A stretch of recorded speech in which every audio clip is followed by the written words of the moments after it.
நான் வந்து மகளிர் உரிமை தொகை நமக்கு கிடைக்கல. அதை வந்து இவ்வளோ நாள் என்ன பண்ணினேன், இப்போ ஒரு வருஷமாக என்ன பண்ணிக்கிட்டு இருக்கேன் அப்படிங்கிறது தான் இந்த வீடியோவில் சொல்ல போகிறேன். வீடியோ வந்து ஸ்கிப் பண்ணாமல் கடைசி வரைக்கும் பாருங்கள்.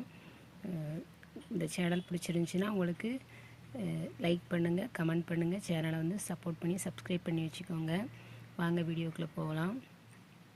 நான் வந்து பாப்பாவுக்கு எஸ்எஸ்ஏ போட்டிருந்தேன். எப்போ அப்படின்னா கரெக்டாக 2019 போட்டிருந்தேன். 2019 போட்டிருந்தேன்.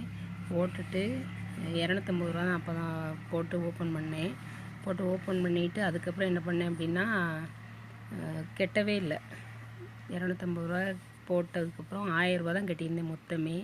அதுக்கப்புறம் நான் கெட்டவே இல்லை. என்னென்னா கொரோனா வந்துடுச்சா, நாங்கள் வீட்டு வேலை வேறு பார்த்துட்டு இருந்தோம். வீட்டு வேலை ஆரம்பித்தாச்சு. கொரோனா டைம் வேறு. எங்களால் 2020லலாம் ஒன்றுமே பண்ண முடியலை. அப்படியே விட்டாச்சு. போடும்போதே நினச்சேன் ஒரு 2 வருஷம் கேப் விட்டு தான் கட்டுவோம் அப்படின்ட்டு. ஆனால் அது 5 வருஷம் கேப்பாக இருக்கும்னு நான் எதிர்பார்க்கவே இல்லை. எப்படி பாருங்கள், 2019 போட்டுட்டு அப்புறம் நான் 2025 பக்கம்தான் கிட்டே வந்திருப்பேன்.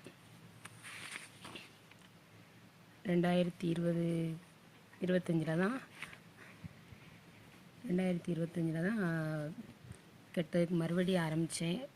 அப்போ வந்து என்ன பண்ணாங்க அப்படின்னா 2020 கிட்ட ஆரம்பிக்கும்போது வருஷம் என்னாச்சு, 5 வருஷம் ஆயிடுச்சு. 5 வருஷம் முடித்து 6வது வருஷம் வந்துடுச்சு. அப்போ என்ன அப்படின்னா நமக்கு ஒரு வருஷத்துக்கு ஃபைன் வந்து 50 ரூபா. அப்போ 5 வருஷத்துக்கும் ஃபைன் வந்து 250 ரூபா ஆச்சு. அப்புறம் இந்த நம்ம பைசா போடுவோம்ல ஒரு வருஷத்துக்கு 250 ரூபா, அந்த ரூபா வந்து 5 வருஷத்துக்கு முடிஞ்சு 6 வருஷம் ஆகிட்டு. அப்போ 6 வருஷத்துக்கு சேர்த்து அது வந்து 1500 ரூபா ஆகிட்டு. 1500 ரூபா நம்ம வந்து ஒரு வருஷ ரூபா கட்டணும். அடுத்து நம்ம வந்து ஃபைன் வந்து 250 ரூபா கட்டணும். அப்போ 1750 ரூபா கட்டி நான் வந்து என்ன செஞ்சேன் அப்படின்னா இந்த அக்கௌண்ட்டை புதுப்பிச்சுக்கிட்டேன். ஏன்னா இல்லைனா நம்ம கட்ட முடியாது அப்படின்ட்டு புதுப்பிச்சு வச்சுக்கிட்டேன். நம்ம மகளிர் தொகையிலேருந்து கண்டிப்பாக ஏதாட்டும் ஒன்று நம்ம வந்து சேர்த்து வைக்கணும் அப்படின்னு சொல்லிட்டு முடிவு பண்ணிட்டு தான் இதை பண்ணினேன். இது வரைக்கும் என்ன பண்ணேன் அப்படின்னா மகளிர் உரிமை தொகை எடுத்து சிலிண்டர் வாங்குறது, அரிசி வாங்குறது, மளிகை பொருள், அப்புறம் ட்ரெஸ் எடுக்குது, ஒரு 2000 3000 சேர்ந்தோடனே ட்ரெஸ் எடுக்குது, அப்படி தான் பண்ணிகிட்டு இருந்தேன். ஆனால் அந்த ஒரு வருஷமாக நினச்சேன் நம்ம எப்படி செலவு பண்ணோம்னா சரி வராது. நம்ம வந்து எதிர்பார்க்காத பைசா, இது நம்ம வந்து உழைக்கிற காசு கிடையாது. இது நமக்கு திடீர்னு வராமையும் போகலாம். அப்போ வரும்போது நம்ம சேமித்து வச்சுக்கணும் அப்படின்னு சொல்லிட்டு பிள்ளைங்களுக்காண்டி ஏதோ ஒரு சின்ன சேமிப்பு சேர்க்கணும் எதிர்காலத்தில் அப்படின்னு சொல்லிட்டு, இல்லை நம்ம அவங்களுக்கு சேர்த்து வச்சுட்டாலும் அது நமக்காட்ட ஏதாட்டும் பிரயோஜனமாக இருக்கும் அப்படின்னு சொல்லிட்டு தான் முடிவு பண்ணி இதை வந்து இது பண்ணேன். அப்போ தம்பிக்கு வந்து பிபிஎஃப் அவனுக்கு ஒன்று போட்டு விட்டேன். அவனுக்கு வந்து எப்போ போட்டேன் அப்படின்னா அவனுக்கு வந்து 2025 தான் பாப்பாவுக்கு நம்ம வட்டி கட்டிட்டு இந்த ஃபைன் கட்டிட்டு நம்ம ஓப்பன் பண்ணோம்ல, உடனே இவனுக்கு ஓப்பன் பண்ணி விட்டுட்டேன். அவனுக்கு 500 ரூபா ஸ்டார்டிங்கு. இப்போ வந்து என்ன பண்ணுவேன் அப்படின்னா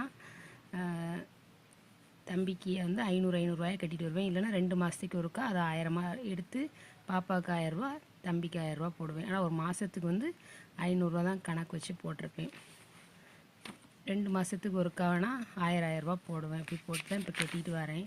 500 ரூபா 2 மாதத்துக்கு ஒருக்கானா 1000 ரூபா அப்படி போட்டு கட்டிட்டு வந்தேன்.